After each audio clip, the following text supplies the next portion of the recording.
Hey there, welcome to Takeaway with Sam Okus, a podcast from Nation's Restaurant News. I am Sam Okus, editor-in-chief here at NRN, and this is the show where I give you an all-access pass to the restaurant industry's most influential decision makers. This week, I'm talking with Kate Finley, the founder and CEO of Bell Communication, a PR and social media firm that is particularly focused on influencer campaigns. As you may know, we just launched at NRN our Power List. And this year, we featured 25 leading restaurant chain marketers, as well as 25 food influencers who are building buzz and driving traffic to restaurants. We enlisted Bell and a few other firms to help us build the list of influencers, and Kate and her team were a tremendous help in identifying some of the leading influencers on social media today. Kate joined the podcast to talk more about influencer marketing and how restaurants can properly tap into this creative community in an authentic and profitable way. In this conversation, you will learn more about why influencers aren't just here to talk about your new product, why you need some clear KPIs with your influencer strategy, and why size doesn't always matter with influencer audiences. Jumping now into my interview with Bell Communications' Kate Finley. Also, don't forget to stick around after the interview as I will share my 5 takeaways from this discussion, actionable insights that you can take with you on the go.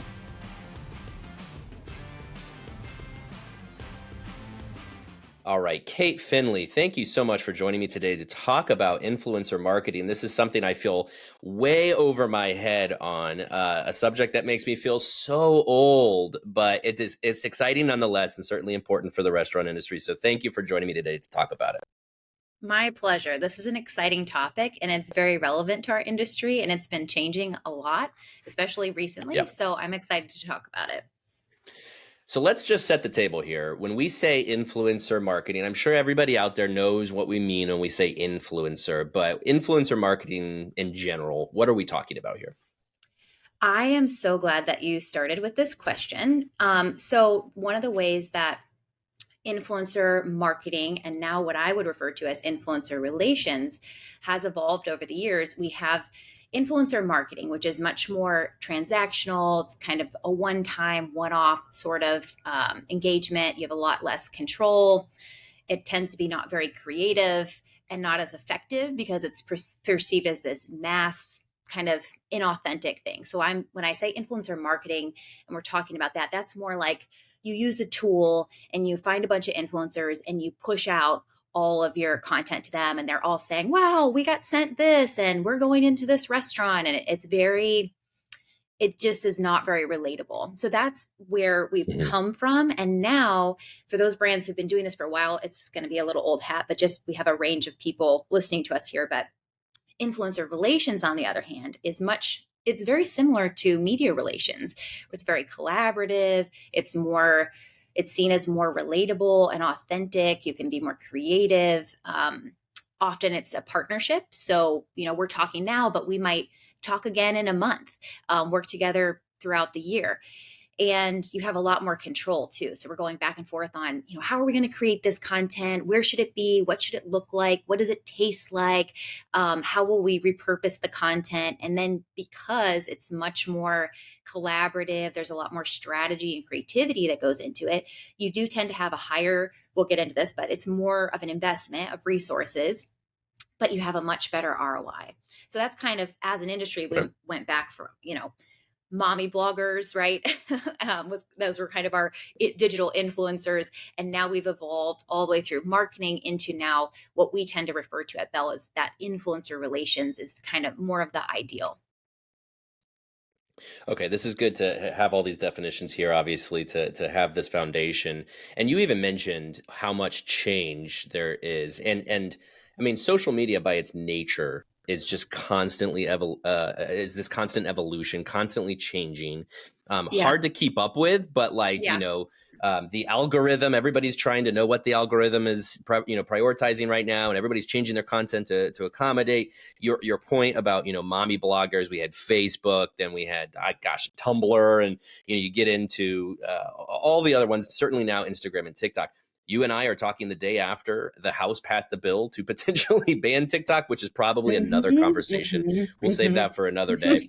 Um, the point is, it's changing so much. Walk me through the change that has really happened here, and how should restaurant leaders keep on top of that change? Because it feels to me like that's a pretty critical piece of getting this right. Yeah, it is. And I think key to it is realizing that, you're speaking to several people. When we are looking at people who are just saying, oh, I should consider influencers and working with influencers. Well, I hate to say it, but the reality is you're behind. We've been doing influencers for a Yeah, long time, right? So you've got to kind of jump in, and everyone's already going. So whether you're doing that or whether you're, Taco Bell, you've got kind of this huge range, right? And so what we found is that it's no longer about that pushing content and just saying, come and cover our LTO. Let's put that out about the LTO. Come to our grand opening. Those are pieces of it, but really, as an industry, it's much more creative. And the consumer, who we're speaking to, whether it's Gen Z, Gen X, millennials, they are more savvy than ever. They're using social differently, right? We've talked about, I think, in our last conversation, how they're not using Google for search, right? They're using TikTok. right. And Yeah. one of the stats I Hmm. read recently on Business Insider was about how Gen X, they are the fastest growing users of TikTok, but the marketing is not geared toward Gen X for the most part. It's Gen Z and influencers. Hmm. So this is continually evolving. So I think it's just when you think about your marketing mix and traditional marketing, right? You think about, oh, your direct mailers or your billboards or your digital ads. Influencer relations should be seen as that. It's very much, this is a part of an ongoing marketing mix staple, basically. It needs its own strategy, its own creative concepts, its own plan. You use your agency or, whatever partners you have internally. So I think it's seeing it as an ongoing non-negotiable. I had that question recently too. Are influencers, is it still a thing? Because we hear about it all the time if you're in the industry, but there are still so many late stage adopters, and those who are at Right. the forefront are finding such a strong ROI. It's worth continuing to innovate. Yeah. Okay. So for the purpose of this conversation, we'll probably mostly be talking about Instagram, TikTok, YouTube. Seems like Mhm. those are kind of the platforms that have especially become the leaders in what influencers are using to get out there. Now we have in our conversations been developing this list of influencers. I've gone through all of their content to get a sense of what's going on here, and obviously it seems like a lot of these influencers are conduits for consumers to discover new foods from restaurants, from retail, whatever that might be. There's a lot of, here I am eating this food and giving my opinion about it. And I'm Mm. wondering, for restaurants looking at influencers, tell me about what that sort of primary function an influencer is serving today in Mhm. connecting consumers with the restaurants. Yeah, so you have your food reviews and things like that. But I think this is an opportunity, not dissimilar to any brand, to tell the consumer who you are, why you exist, especially, when you look at Gen Z and Millennial, and I don't want to leave Gen X out, but Gen Z and Millennial in particular, they are very purpose driven, and they're aspirationally looking for restaurant brands who align with their values. And so we're seeing savvy restaurant brands use influencers in ways that not only talk about the food and the quality and the experience and the new product and the new menu item, but what do we stand for and how do we live that out? And that, when you look at DE&I as a piece of this puzzle, and like I said, the brands that are doing influencers and progressing and doing them well, they are factoring in what sort of creators are we partnering with to ensure that they actually represent who we are speaking to.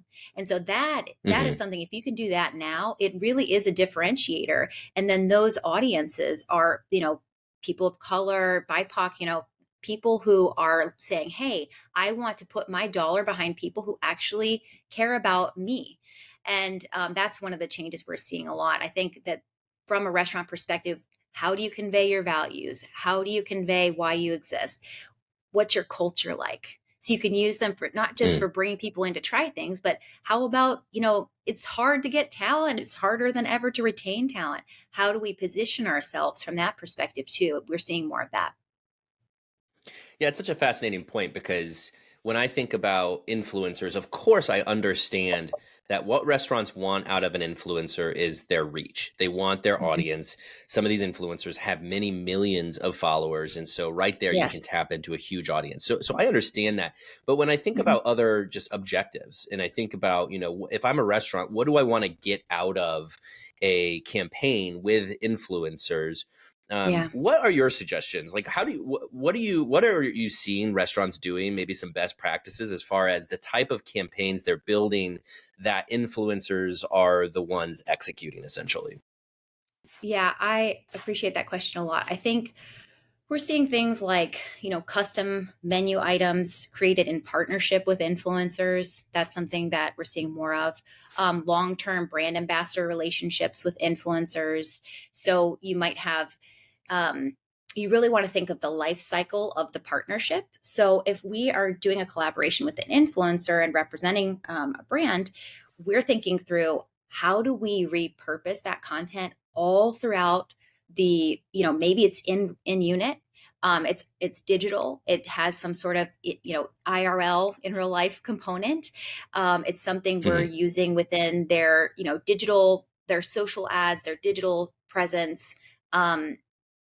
And those sorts of collaborations are the most effective ones, where you're saying, okay, we have a custom menu item coming out. We have identified these uh, partners, these influencers that could create content with us. And then you take those activations and you can get really creative. So I think going further than just offering free food in exchange for content, right? We've really evolved a lot since then. There's still a number of people doing that, which I do think is a risk for your brand, by the way. If you're just doing in kind trades, be careful, because someone could call you out on that online and it could become a bit of a PR issue. But Yeah. looking behind, the other thing I've seen a lot of recently is just behind the scenes, right? And so when I talked about culture and how do we take the brand, bring the brand to life through partnering with a creator, behind the scenes sneak peeks, how we have one client where we're looking at, okay, we are developing a product.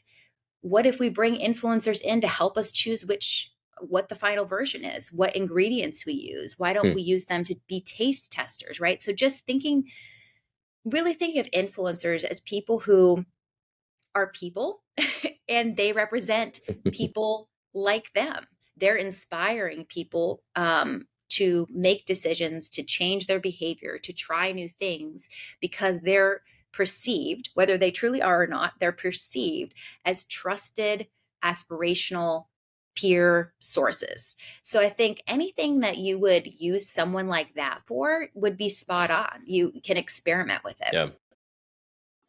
To that point too, I mean, these are a lot of good do's, and I'm curious about the don'ts because you mentioned that sort of in that trade, that might backfire. But also, I imagine with so much of these influencers, I can see that authenticity is clear.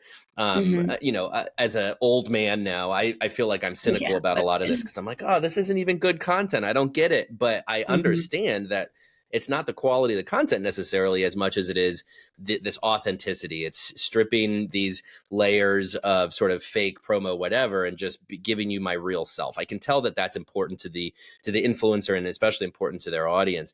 So to that end, considering authenticity, what are some other things restaurants, I guess, shouldn't do, and how do you walk this line where you're trying to not take advantage of, but like use these influencers without blowing it and coming across as inauthentic?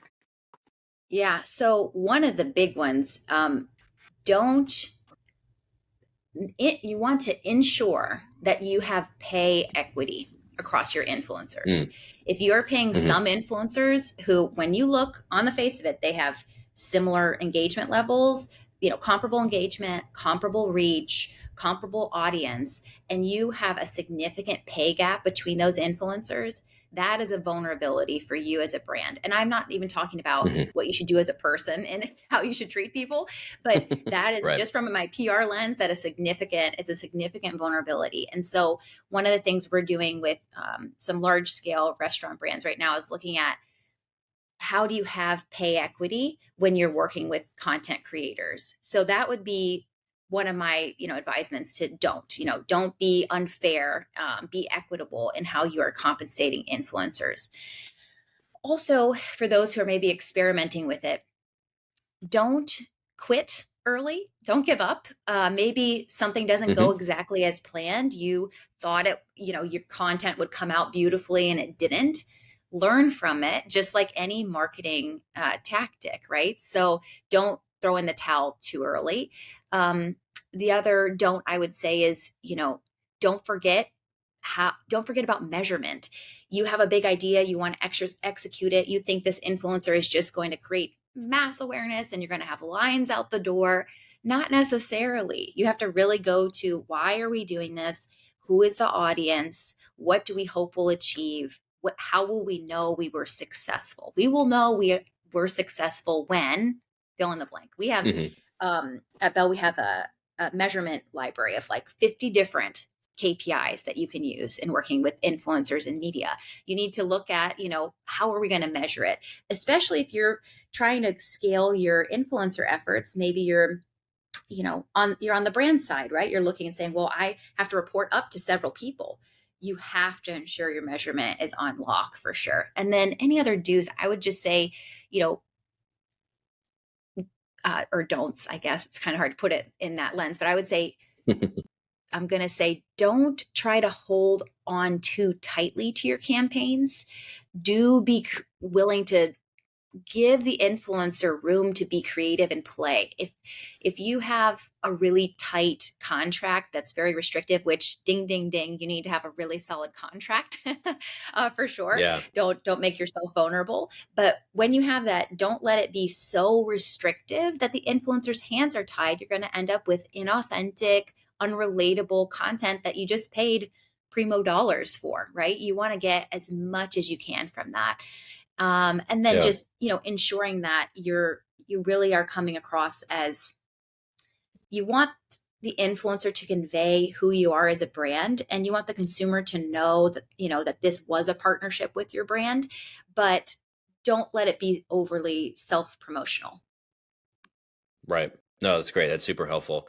I want to drill down a little bit on sort of the selection of the influencers, because this is, again, something where you could just pick the influencers with the biggest audience and call it a day.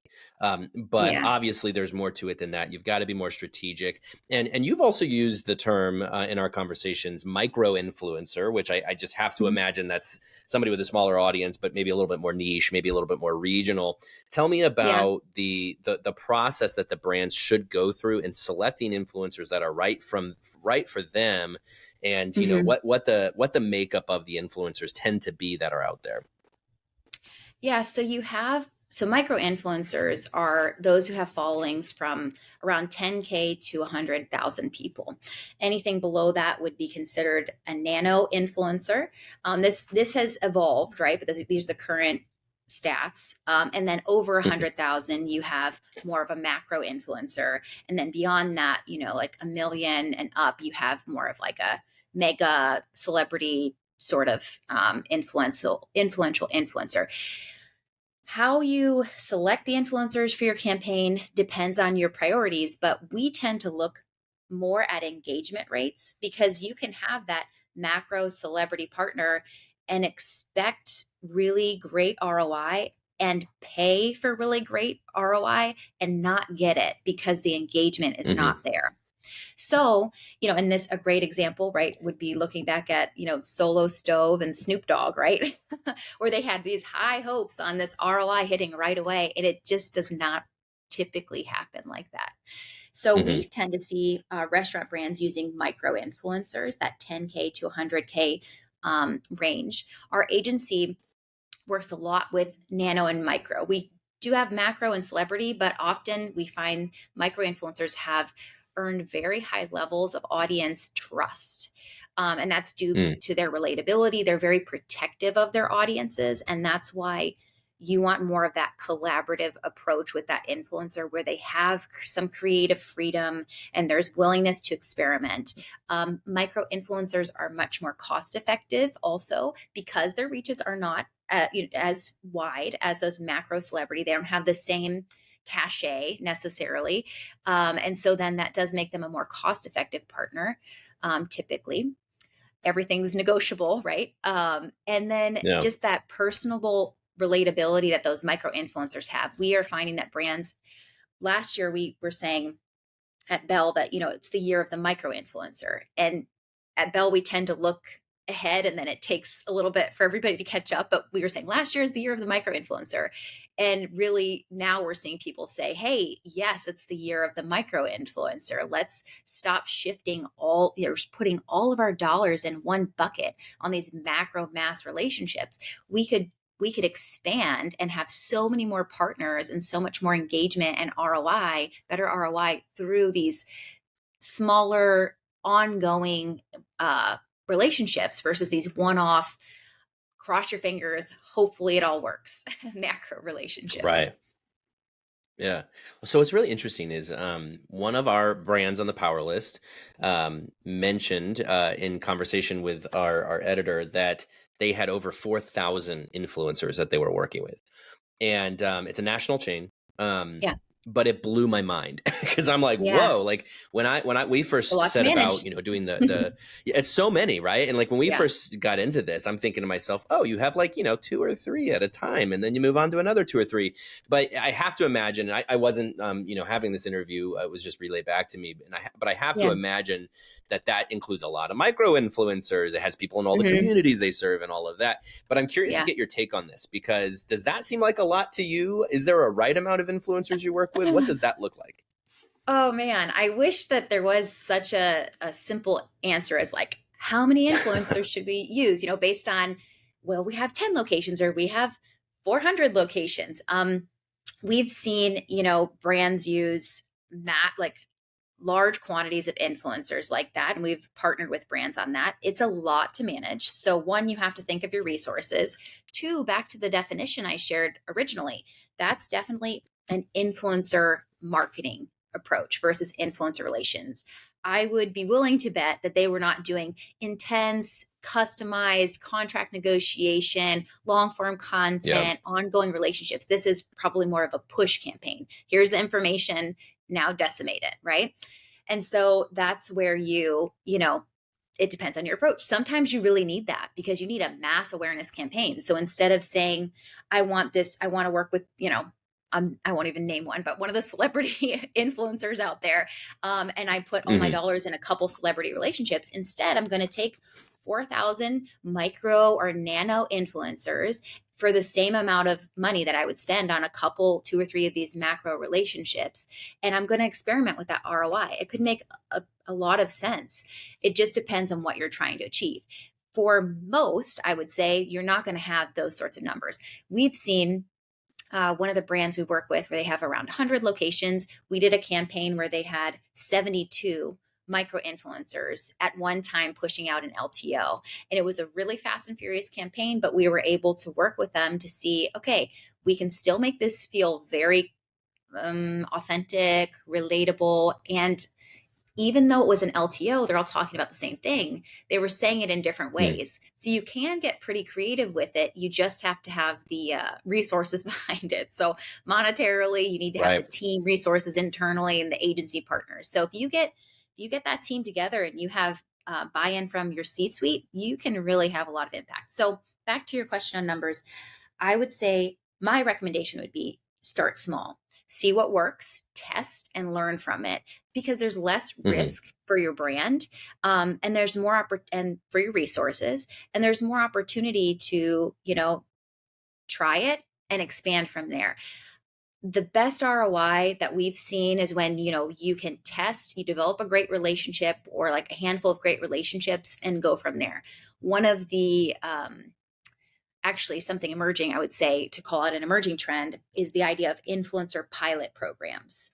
So you're just taking Okay. maybe 1 to 3 influencers. And this is basically, it's a pilot. If it goes well, then you can expand it regionally, nationally, internationally. You test that program. So that's what we're doing with a lot of brands now. It's a bit of a sprint, a creative sprint. You're coming up with a cool concept and you're testing it. And then if it goes well, you could roll it out mass. Sure.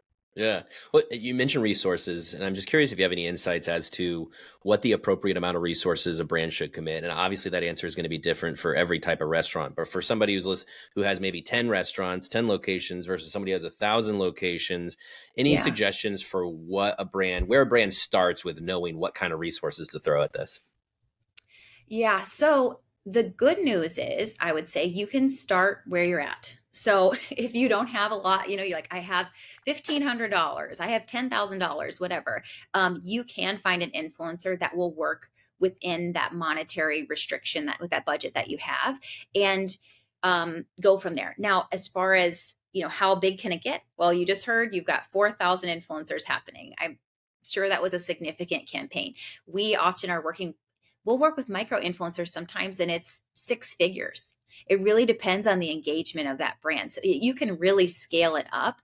Um, but based on your resources, factor in your internal people resources, factor in an agency partner. Highly recommend, especially if you're starting out and you're piloting something.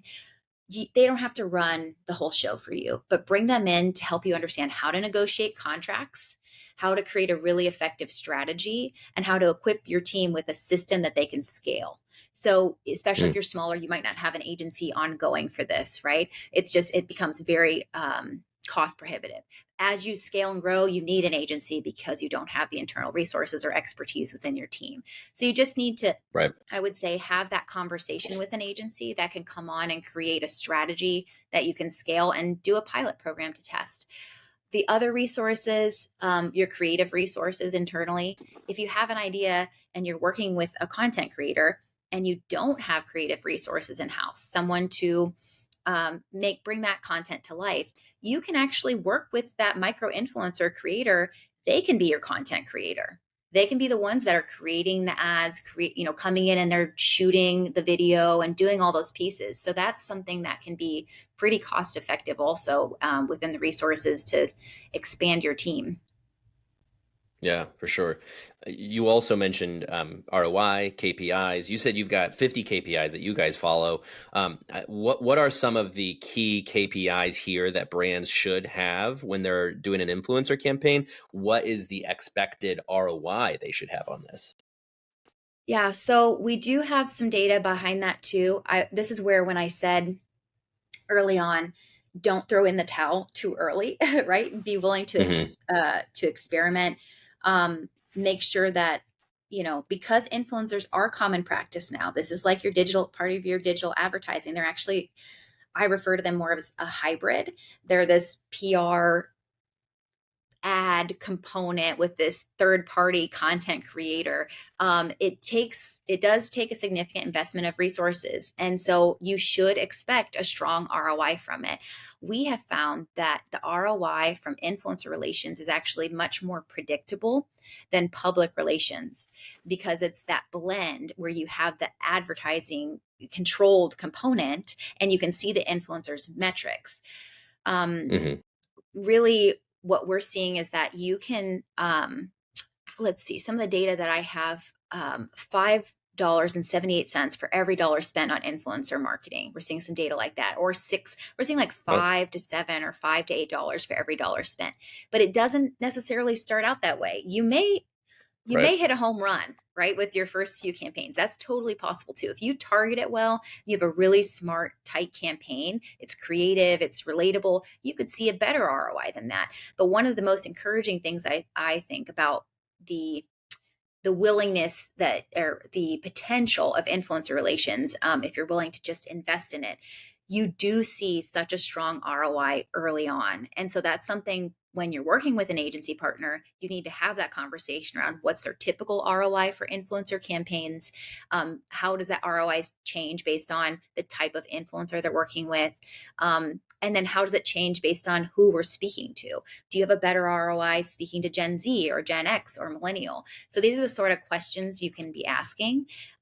We know that Hmm. food content over indexes other verticals right now by 2 times in terms of average views and engagements. We know that Okay. 86% of millennials try a new restaurant after seeing food related content on social. And then we know that 87%, 86. yeah, 86% of millennials, and I Wow. know I'm in that category, late millennial, but Same. you Yeah. try a new restaurant. And that's the thing. When we talked about Google and search and all those things, if if a millennial or someone within the Gen Z category, they use social to decide where they're going to eat. If they're searching for your brand on TikTok or Instagram and they're seeing they're searching for that place to eat and you're not popping up, that is a miss. So we need to be there Hmm. when they're searching, which is another topic. But really strong ROI represented within influencers. And like I said, my background's PR, and what I love about influencers is that it's very journalistic, but it does have that advertising component where it's more trackable. Right. Yeah. Yeah. It's creative. Hmm. One of the reasons why we went this direction with our power list this year, where we wanted to talk about influencers, is it seems to us that 2024 is really the year of marketing. And what we mean by that is it started in 23, certainly, maybe even in 22, but with inflation, of course, led to traffic being down across the board at a lot of restaurants, and they're starting to react. They're rolling out these campaigns, these marketing campaigns, to try to get customers back in their doors. And that's celebrity partnerships, that's marketing campaigns, value deals, but influencer marketing being a big part of that is why we decided to go in this direction. And I think Yeah. there's really no other person right now, at least, who is emblematic of this than Keith Lee, somebody who we have on our list, our power list of influencers. And when I look through Keith Lee's content, he has this thing where he'll go to a restaurant that maybe wasn't getting many customers, or it was really, Yeah. a mom and pop off the beaten path kind of thing. And then he posts a video, and the next day there's a line around the block.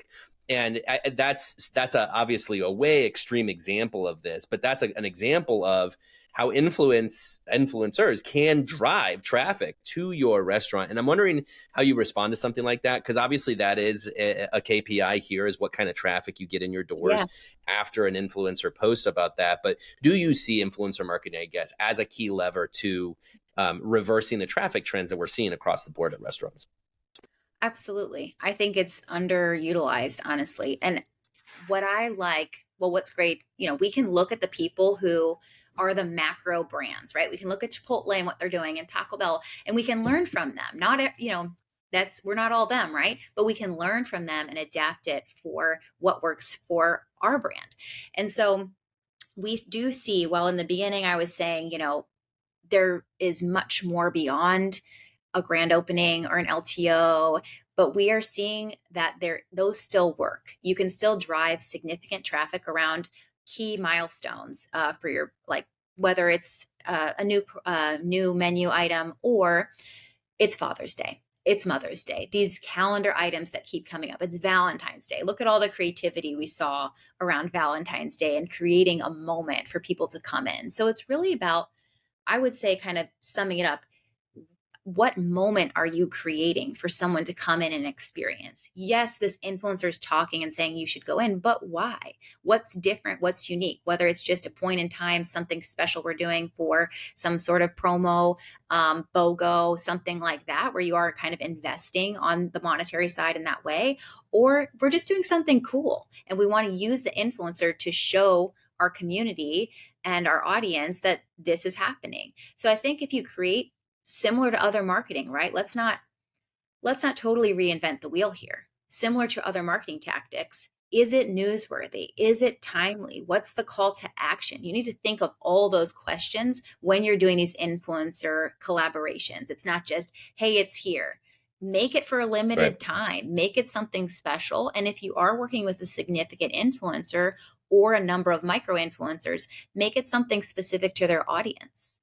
They get to say, when you come in Hmm. and you mention you saw this, you get X. So I think That's a that's great when you idea. have to think about the strategy. Yeah, absolutely. All right, Kate, last question for you. Looking into your crystal ball, we talked a little bit about the change, the evolution over the last, call it decade or so. Yeah. Lots of unknowns still, as we mentioned at the outset of this. Who knows what happens with TikTok? But regardless of what happens to TikTok, these social platforms, this influence, this isn't going away. One thing I have followed recently is, it seems like the creators very lucrative career track if you are interested in that, but there's a ton of burnout. I'm really interested in watching, just Mhm. because like these creators, I mean, this is a pretty intense job. They're creating something every day, so Yeah. naturally I assume that there will be constant evolution in who the creators are, who these influencers are, and it will dictate kind of the direction of this, not to mention the algorithms and all that. But to your best of your ability, if you looked into your crystal ball and just try to look even, no more than 5 years, because that's just like way too far by social media standards.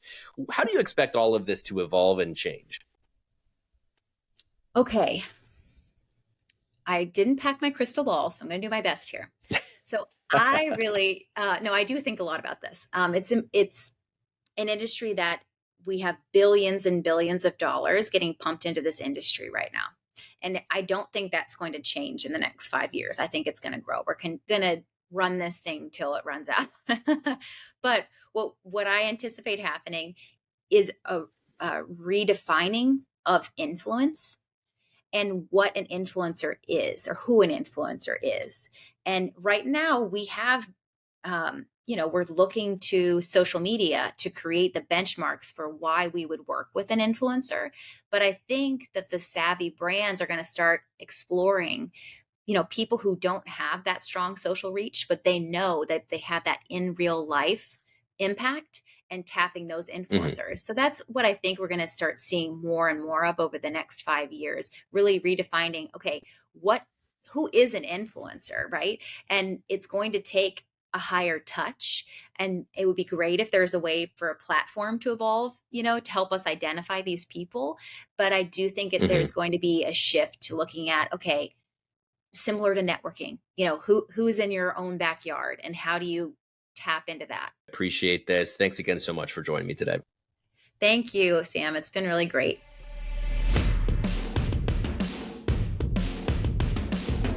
That was my interview with Bell Communications' Kate Finley. So, what should you learn from this interview? Here are my 5 takeaways. My first takeaway is that you should consider investing more in influencer relations than influencer marketing. Kate made this great distinction early on in our interview when she talked about the fact that people see influencer marketing, and really what influencer marketing is all about is, say I'm a restaurant, I have a new product, I send it to a bunch of influencers hoping that they'll share it on their feed. I call it a day. That's all there is to it. But she made that distinction that influencer relations is more of a collaborative approach to tapping into influencers. That is building a strong relationship with influencers, and it can be more of a long-term relationship as well. And through that relationship, you can be collaborative and work together on the content. If you are focused on this relational element of influencers, you're much more likely to get something out of the influencers that you're looking for. If it's just, here's my product, please review it, you're not going to get necessarily the kind of passionate, authentic content that the influencer might be known for. But if you collaborate and you work together with them, you're more likely to see that kind of content out of them, which of course is much more likely to drive customers into your restaurants. Of course, a big thing with that too is that content is authentic, which means you cannot dictate what they do. In this relationship, this collaboration you have with influencers, don't force anything on them. Just treat it as that collaborative relationship, this friendship, this partnership, and give them the space to create the kind of content that is authentic to themselves and that is more likely to ultimately support your brand. My second takeaway is that influencers aren't just here to talk about your new product. I appreciated this from Kate, how she explained, we see influencers and we think, that, we need them to sell our product. That's what we want out of this. Fact of the matter is that influencers are able to really share a lot more about your brand than just here's your product. They can talk about your values. They can talk about, your culture. They can get into your restaurant and show what the vibe and energy of your restaurant is like. They can talk to your employees. They can talk about your DEI efforts. All of these things are true to your brand, and you want them to be communicated to potential audiences, and an influencer is able to do that. So think beyond product marketing. Try to think more about how do we promote our brand through influencers, again, in that authentic way. My third takeaway is that you need some clear KPIs with your influencer strategy. You need to know what you're going to get out of this. You have to set some benchmarks, some goals for yourself, because if you're investing money in some influencers, you need to have an expectation of ROI. Even if that's a small ROI, even if it's a small investment with small ROI, set those KPIs ahead of time. Because if you go into this blindly, throw money at it, and have no expectations, you're probably going to be disappointed. Kate said that Bell has 50 different KPIs that they usually suggest to their clients to follow. And whatever that is for your brand, whether that's you want to see sales go up, you want to see traffic go up, you want to see more followers on your social media accounts, whatever it is, know very clearly going into this relationship with an influencer what you hope to achieve, so you have something to measure against, and whether you got a return on that investment on the back end of that relationship. My fourth takeaway is that size doesn't always matter with influencer audiences. Yes, we all know the Keith Lees of the world. These people who have 20 million followers are huge celebrities, essentially, in the influencer community. But those aren't the only ones that you want to tap into to promote your brand. And in fact, they are probably out of reach for your brand. Some of those people are charging 6 figures per post. You can find influencers who have much, much smaller audiences and still run an effective campaign with them. So you have your celebrity influencers, you have your macro influencers, which Kate explained was over 100,000. You have your micro influencers, which are less than 100,000 followers. You even have, under 10,000 followers. You have even just your small communities of followers to these influencers, and all of them are worth something. It just depends on what you want to achieve. So, for example, you might have an influencer in a local city where you're going to open a new restaurant. Maybe they have 10,000 followers, but all 10,000 people are in that person's community where you're about to open a new restaurant. And maybe your core demographic is women in their 30s, and that's exactly what this influencer is. What a great way to reach your potential customer in that new community. And of course, chances are that influencer is probably very affordable compared to some other bigger celebrity type influencers you might be working with. The point of it is don't get distracted by the size of the audience for an influencer. Look instead to what is their audience, what's the kind of content they publish, what is the niche they fit, and does that align with your brand? If so, then it can be very cost effective, even if it's a smaller audience. My fifth and final takeaway is that influencers are creatives, so don't box yourself in too much. This was a point Kate made throughout this interview, which was that you can just try stuff, throw stuff at the wall and see what sticks, essentially. If you fail at first, don't give up on influencer marketing. Try again. Start with a small budget and see what happens. Point is that these are creators. This is a creative economy. The content that they're making, you can't box it in and carefully tailor it to certain specifications. You have to give up some control, and so as such, you don't want to box yourself in. When you partner with influencers, try to maintain that creative spirit, because chances are they will take the ball and run with it in a way that is very fresh, authentic, and fun for your brand, and that will ultimately pay dividends.